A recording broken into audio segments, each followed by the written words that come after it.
Chapter 4. The Violence of Perfection.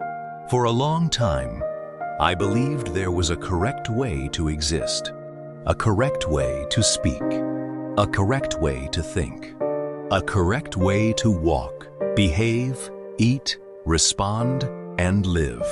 My mind became so attached to structure and logic that I no longer realized how confined my perspective had become.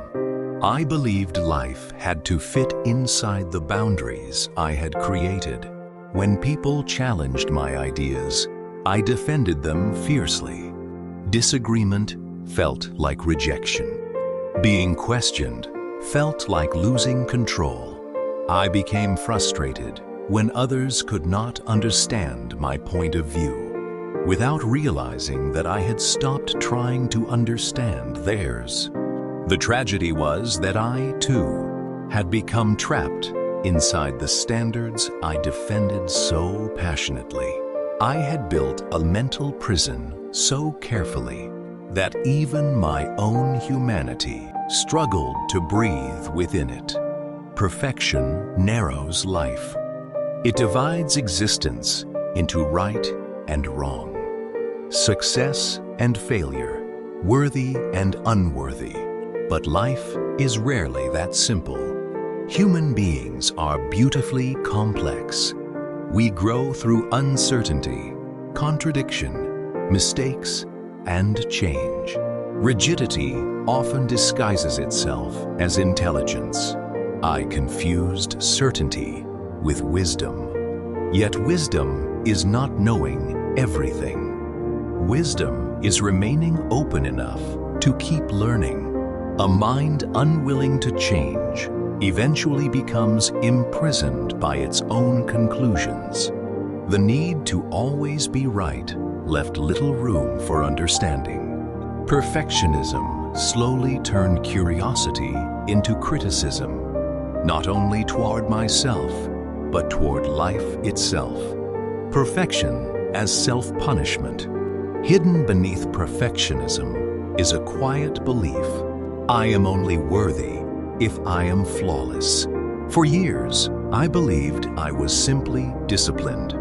Only later did I realize that much of my discipline was rooted in fear. I rarely allowed myself softness. Every mistake became evidence that I was not enough. Every delay became failure.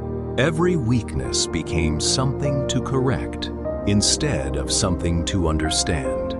Even success brought only temporary relief because perfection always demanded another achievement. Nothing ever felt complete. Nothing ever felt enough.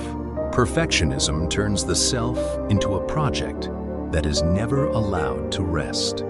There is violence in believing your humanity must be earned. Some people do not speak to themselves with compassion. They speak to themselves with constant correction. The perfectionist mind rarely celebrates. It evaluates. I believed harshness would make me stronger. Instead, it made me exhausted. Healing began when I stopped treating imperfection as a personal failure. I was human long before I became productive, successful, or admired. Perhaps growth begins the moment we stop punishing ourselves for being human. Impossible standards. Perfection survives by moving the finish line. No matter how much we achieve, it quietly whispers, "Not yet." There was always another version of myself. I believed I had to become before I deserved peace, before I deserved confidence, before I deserved rest. I expected flawless discipline, flawless thinking, flawless behavior, flawless control. And whenever I failed to meet those impossible expectations, I judged myself as though I had failed entirely. Impossible standards make progress feel invisible. Perfection teaches us to compare ourselves to an ideal that no human being can consistently embody. The pursuit of flawlessness leaves little room for joy. A person can achieve endlessly while still feeling inadequate. The perfectionist mind rarely asks, "Am I growing?" Instead, it asks, "Why am I still not enough?" Eventually, I realized the standards I defended were not making me free. They were draining me emotionally, mentally, and spiritually. Peace cannot exist where acceptance must constantly be earned. Fear of mistakes. For a long time, I feared mistakes because I believed they revealed weakness. I wanted to appear capable, composed, in control. Even the smallest error felt like evidence that I had failed. But perfectionism does not always make people better. Often, it makes them afraid to begin. I spent time overthinking simple decisions because I feared choosing incorrectly. The pressure to always get everything right slowly made life feel heavy. A person who fears mistakes eventually fears movement itself. Mistakes are human. Perfection treats them as crimes. Fear of failure eventually becomes fear of participation. Yet every meaningful life is built through uncertainty, correction, and growth. No one discovers themselves without making mistakes. No one becomes wise without first being inexperienced.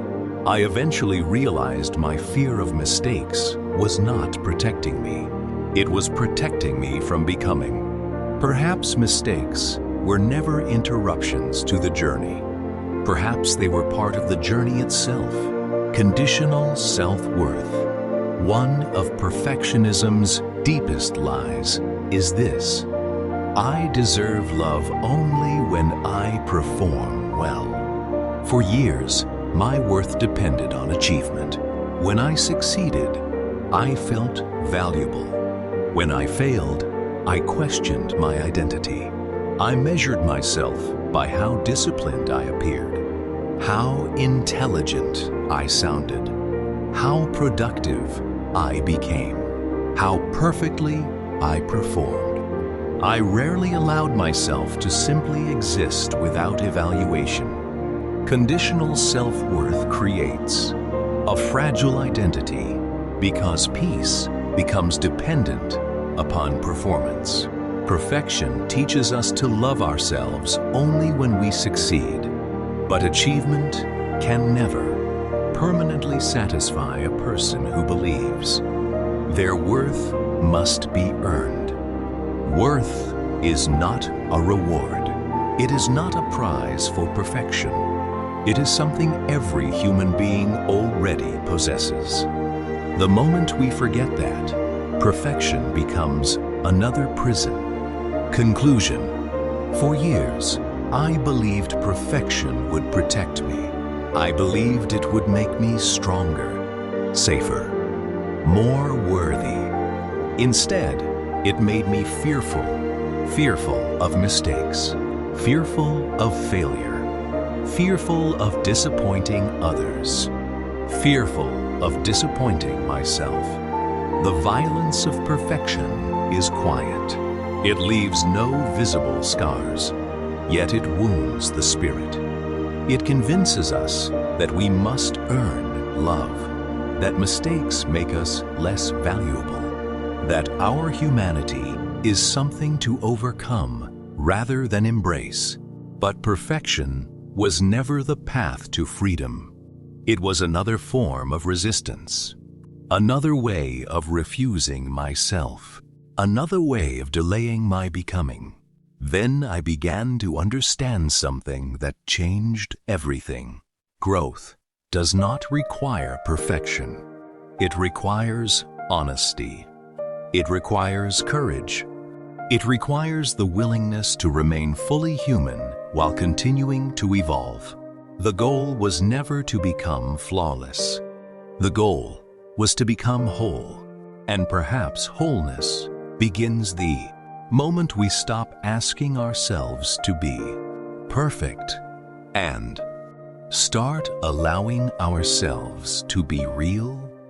Because perfection demands control, but becoming requires allowance. And in the end, I become because I allow.